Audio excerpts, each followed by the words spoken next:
Need a repair? We offer a free diagnostic. We pick up and deliver right to your door, no calls, no hassle. We send you an estimate before fixing anything, and only proceed if you approve it. Convenient, transparent, and professional. Link in bio/description. To begin, gather all the tools you will need for this process. You will require a Torx T15 screwdriver, a flathead screwdriver, and a soft cloth for cleaning. Ensure you work in a well-lit area to avoid any missteps during the replacement. Start by unplugging your Dyson V10 from any power source. This is crucial for your safety.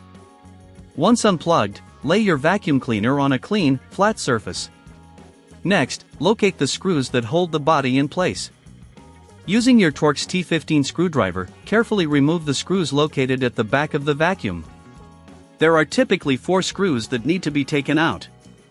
Place them in a small container to avoid losing them.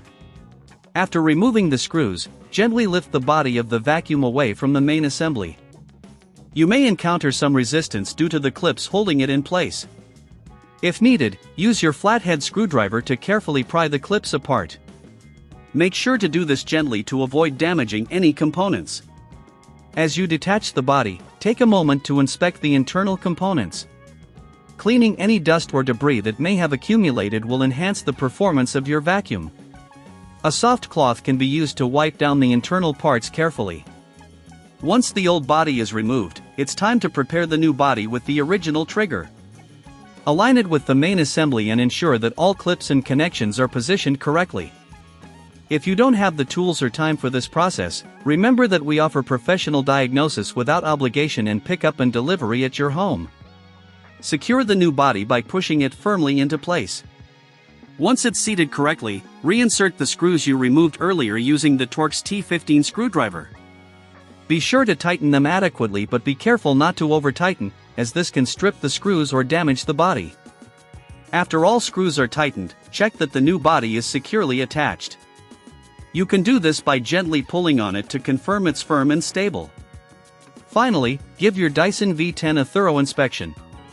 Check the trigger mechanism to ensure it operates smoothly. If everything looks good, plug your vacuum back in and test it to ensure it's functioning correctly. If you encounter any issues or prefer not to handle this repair yourself, we provide quotes before repair with no calls or travel needed. Our service is designed to make your life easier while ensuring your Dyson V10 performs at its best. Need a repair? We offer a free diagnostic. We pick up and deliver right to your door, no calls, no hassle. We send you an estimate before fixing anything, and only proceed if you approve it. Convenient, transparent, and professional. Link in bio/description.